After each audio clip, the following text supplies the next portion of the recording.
السلام علیکم ورحمۃ اللہ وبرکاتہ۔ آج میں نے ستیارتھ پرکاش کا ادھین کیا۔ اس میں اب الحمدللہ سورہ بقرہ پر آپتی کرتا یہ شری دیانند سرسوتی جی نے شروع کر دیا، آرمبھ کر دی ہے۔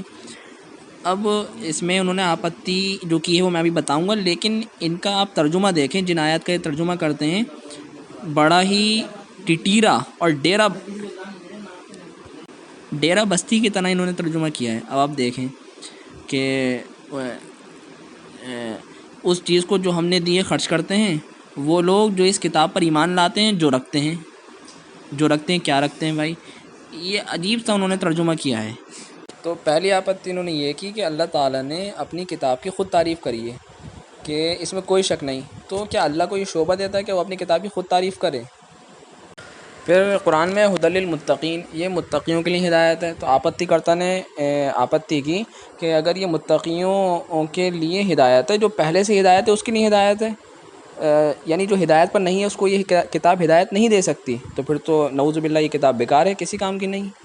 اور پھر جیسے کہ ایمان لاؤ پچھلی کتابوں پر، تو آپتی کرتا نے آپتی کی کہ قرآن کی طرح ایمان کیوں نہیں لاتے آپ لوگ، اور اگر ایمان لائیں گے ان کے اوپر تو پھر قرآن کو کیوں اتارا، اسی پر ایمان لے آتے۔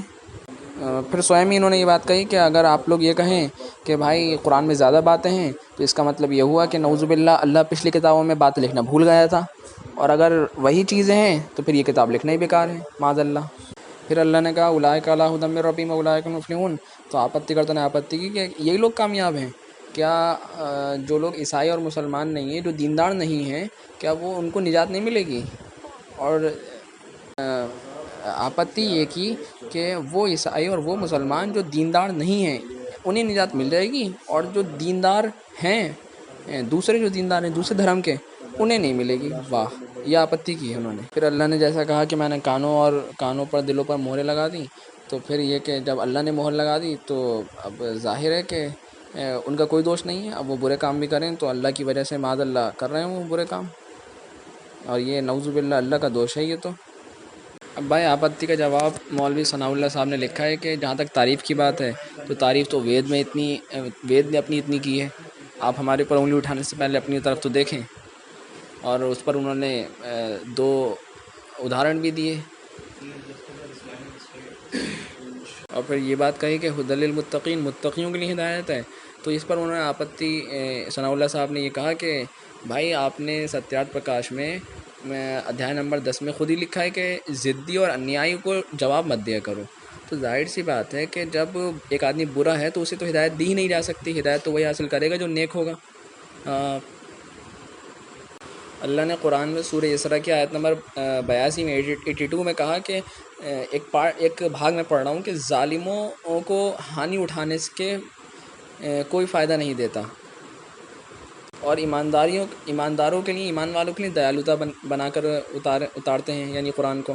تو انہوں نے یہ کہا کہ بھائی جب ایک آدمی کوئی روگی ہے، وہ حکیم کے نسخے اور بتائے ہوئے پرہیز پر عمل نہیں کرے، تو دوش کس کا ہے، حکیم کا یا اللہ کا؟ آپ نے کہا کہ نعوذ باللہ یہ اللہ کا دوش ہے، تو یہ تو آپ سوچنا چاہیے۔ پھر ایک طرح کی آپتی انہوں نے یہ بھی کی تھی، میں شبد ان کے صحیح سے سمجھ نہیں پایا، پرنتو مجھے یہاں تک لگتا ہے کہ یہ کہ اللہ خرچ کرنے کو کہہ رہے ہیں سب کو۔ اب یہ ہے کہ اللہ تعالیٰ سب کو دیتے کیوں نہیں، کسی کو دیتے ہیں کسی کو نہیں دیتے؟ تو انہوں نے ثناء اللہ صاحب نے سورہ روم کی آیت نمبر 37 دی کہ اس میں ترجمہ ہے کہ کیا انکاری نہیں سوچتے کہ اللہ جسے چاہتا ہے آجیویکا کو بڑھا دیتا ہے اور جس کو چاہتا ہے تنگ کر دیتا ہے، یقیناً اس میں بہت سی قدرت کی نشانیاں ہیں۔ پھر یہ بات کہ وہی جو انہوں نے کی کہ اگر پہلی کتابوں پہ ایمان لانا ہے تو پھر قرآن جیسا ایمان لاؤ، یا پھر یہ قرآن کو کیوں اتارا، ضرورت کیا تھی؟ پھر انہوں نے جواب دیا کہ پہلی کتابوں میں ٹیڑھ کرنے والوں نے اس میں ٹیڑھ ملا دی، جو بات قرآن صحیح پھر اللہ نے بتایا ہے ہمیں اس کا طریقہ کہ جو قرآن صحیح بتا دے اسے صحیح سمجھو، اور جو غلط کا ہے اسے غلط جانو۔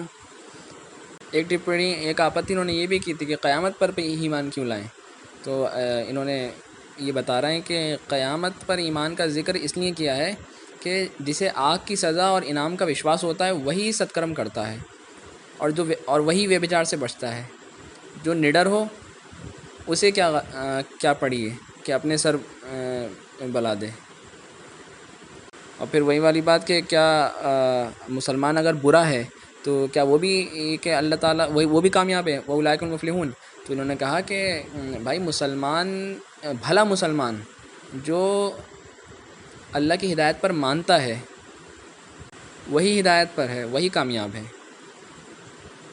پھر انہوں نے ایک آپتی یہ بھی کی تھی، میں بتانا یہ بھی رہ گیا کہ کافر کی ڈگری کیوں دیتے ہیں آپ لوگ؟ تو انہوں نے پرشن کیا ان سے کہ کیا جو وید کو نہیں مانتے ان کو ناستک اور ادھرمی کہنا نیائے ہے؟ آپ یہ بتائیے۔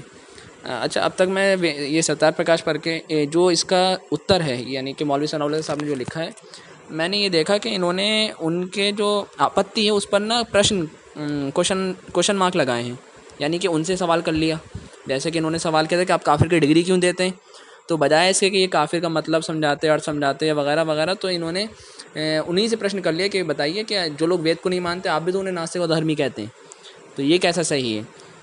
اور اسی پر علامہ سید طارق عبداللہ صاحب نے بھی کہا تھا کہ ہمارے یہاں یہی ہوا کہ ہم نے ان سے کراس کوشچن کیے بجائے اس کے کہ ہم انہیں ایکسپلین کرتے دین اپنا۔ لیکن اچھا، ایک ہمارے مفتی ہمارے دوست ہیں، ان سے کبھی بات ہوئی تھی تو افتاء میں یہی پڑھایا جاتا ہے کہ سامنے والے کو ہمیں جواب نہیں دینا ہے، ہمیں، کیونکہ بیکار سوالات بھی ہوتے ہیں۔ اب جیسے اس طرح کے جو سوال ہوں گے وہ اس نیت سے تو نہیں کیے جا رہے کہ انہیں دین سمجھنا ہے، انہیں انگلی اٹھانا ہے ہمارے اوپر، تو ایسے لوگوں سے کچھ سمجھایا نہیں جاتا بقول ان مفتی صاحب کے، ان کے کورس کے، اور جو ان کا جو طریقہ ہے جو مدرسے میں سکھایا جاتا ہے انہی سے سوال کیے جاتے ہیں، تو شاید یہی طریقہ انہوں نے اپنایا ہے یہاں، جس سے طارق صاحب کو اختلاف ہے۔ اور ابھی تک جو میری سمجھ میں آ رہا ہے کہ بہتر یہ رہتا ہے کہ ہم اچھے سے سمجھاتے، کیونکہ جس طرح اس کتاب کو شہرت ہوئی ہے، کوئی اس کتاب کا اتر پڑھے تو اسے سب معلومات ہو جانا چاہیے۔ جزاک اللہ۔ آپ اپنا ٹپڑی آپ اپنی ضرور دیں، اوشیہ دیں۔ جزاک اللہ۔